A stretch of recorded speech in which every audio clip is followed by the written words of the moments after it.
America's on edge, the government's shut down, federal workers are being fired, and the Middle East is holding its breath under a fragile ceasefire. And the president has once again just threatened a 100% tariff on China. But here's the thing, you're not going to get the truth from any of those partisan screen shows. That's why you're here. This is the Middle Ground Mic, where the outrage ends and the conversation begins. If you're tired of politics being a short sport instead of a solution, hit subscribe right now. Sign up for our free newsletter at themiddlegroundmic.com/newsletter and get real stories before they matter. Every week, we bring you the truth behind the headlines, from shutdowns to ceasefires, without the spin, without the travel talking points, and without selling out. And if you believe in what we're building, support us directly at Buzzsprout or on PayPal, because this platform runs on you. No left, no right, just forward. Now, let's find the middle. We start right here at home. The government shutdown is now on day 12. This time, it's not just paychecks, it's jobs. The administration has ordered mass layoffs, something we haven't seen since the Reagan era. The American Federation of Government Employees says these firings violate federal labor laws and existing union contracts. This isn't just a shutdown, it's a shutdown and a showdown between the government and its own people. The White House claims it's cutting non-essential bureaucracy. Critics call it a union-busting tactic. And caught in the middle are thousands of families wondering how they're going to pay rent, buy groceries, and keep their homes and keep the electricity on. But here's the reality. Federal workforce does need reform. But you don't fix inefficiency with fear. You fix it with leadership and accountability. There's also a quiet and dangerous conversation in Washington that the president could invoke the Insurrection Act of 1807 to deploy the National Guard in U.S. cities if protests break out. When the politics of this kind of stuff turns into power plays, democracy turns into a weapon. And that's where we are, and it's only week 2. We need them to do better. We need them to come to the middle, come to the common ground, and find solutions that work for the everyday people, and return some of this stuff to the states and give them the resources to take care of it on their own. Let's talk a little bit about the Gaza ceasefire. I've had a lot of criticisms of how that stuff has gone in the past, especially of Benjamin Netanyahu. But they're saying now the trucks are finally rolling in under a ceasefire deal brokered personally by President Trump, according to Al Jazeera. The truce includes a hostage exchange between Israel, Palestinian groups, and so far it seems to be holding. Thank God for everybody involved. But peace doesn't necessarily mean stability. Reports from the BBC say Hamas fighters are still clashing with local clans in Palestine as they reassert control over devastated neighborhoods. Even in peace, Gaza can't find stability because power never really left the barrel of a gun. Some commentators call this Trump's first major foreign policy win. Others say the same programs funding this aid, UNRWA and USAID, were gutted by his administration.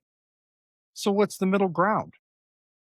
I don't think you can say whether there is middle ground here or not. He did the right thing in getting a peace deal done. Regardless of the other circumstances, there's peace. People are going to stop dying. We're going to get some sort of normalcy for the people in Gaza and for the Israeli citizens that just want to go back to their everyday life without having to think about it. Without having to worry about, is Hamas going to attack us today from Palestine? And the Palestinians not having to worry, is Israel going to drop a bomb on us today while we're going to the doctor buying food to eat? Real peace doesn't come from photo ops. It comes from rebuilding trust brick by brick and truth by truth. For the families returning to Gaza City, amidst all this destruction, chaos, and despair, no electricity, no schools, the ceasefire isn't victory, it's survival. But there is hope. There is hope for the people in Gaza and Palestine for the first time in a couple of years. And where that hope is coming from, it's coming from Israel seeming to wanting to back off. And the international community is ready to step in and help Gaza get back on its feet, as well as the Palestinian people. And that is hope. That's hope for the future. And that's hope that we can create a long-term peaceful solution with this. Because that's what the world needs. The world needs a shining example. President Trump, Vladimir Putin, let's look at this situation and see if we can find something similar to do for the Ukrainian war, because that's important too. People are still dying over there every single day. Russia seems to be holding its ground and not backing off. On Wall Street, a single True Social post just moved trillions of dollars. Once again, President Trump has threatened 100% tariffs on all Chinese imports, sending shockwaves through global markets. The Dow dropped 600 points and then rebounded after he followed up with clarity soon. Mr. President, you should have clarity when you're saying that to begin with. And you know that. You're not dumb. Clarity is important. It creates stability in the markets and stability for your citizens and their ability to pay their bills and to know what's coming possibly tomorrow. The economists are warning these tariffs could be retaliatory. Spiking consumer prices just as the economy starts to slow down. We've been here before. The 2018 tariff wars supposedly cost us 0.5% of GDP and raised prices on everyday goods by about 3%. The middle ground, America needs supply chain independence, not isolation. I think that we need a little bit of both. You have to have a transition phase. You can't just cut it off all at once. Let's come up with a transition phase, lay it out. Let's find something that can work for both sides, but it needs to be a transition. It can't just be one way or the other, because all that does is that hurts the middle class, and it does not help anybody that is not rich.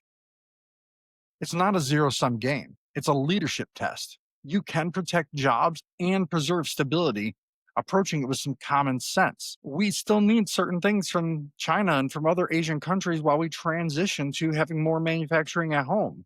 Don't be a bonehead and get rid of it all immediately. All you're doing is hurting people and protecting the wealthy here that can afford to ride out the storm while charging higher prices. It's despicable. We got to do better. The shutdown doesn't help us either. The shutdown's going to drive inflation up. People don't think it will, but it's going to drive uncertainty, which is going to drive prices up. Half a world away, there's been a coup attempt in Madagascar. Madagascar President Andre Rajoelina, I think that's how you say it, says he survived an attempted military coup after soldiers joined protests and clashed with the loyalist forces. They're saying at least 30 to 40 people are dead and parts of the capital are remaining contested, so it is still ongoing. I pray for the peaceful solution to all of this there. I don't know the country, don't know the politics there that well, but I imagine people are dying. And I hope that country can come to some sort of resemblance of stability and normalcy before things go too much further. While Americans over here are fighting for budgets and fighting over budgets, Madagascar is fighting for democracy and peace and being able to live. France and the African Union are monitoring this situation extremely close, and I think we should be helping France in any way we can, aside from sending our own troops in and too much money. Because instability here in Madagascar could trigger wider unrest across Africa's Indian Ocean corridor, which spells disaster for everybody doing business in the region, including international players like us in Europe. A reminder that democratic fatigue is contagious and it's spreading fast. Because people feel like they're being left behind, not just in Madagascar. They're feeling that way in Europe. Mexico City now is having uprisings about too much tourists. China, Japan, Africa, obviously, the Middle East. There's uprisings, whether it's by force, whether it's political, protesting uprisings, they're happening more and more because people feel like they're being left behind. They don't feel like they have a solid tomorrow like they had 5-10 years ago. We have to do better. Let's talk a little bit about some stuff here in America. There's heartbreak in St. Helena Island in South Carolina, where a bar shooting has left 4 dead and over 20 injured.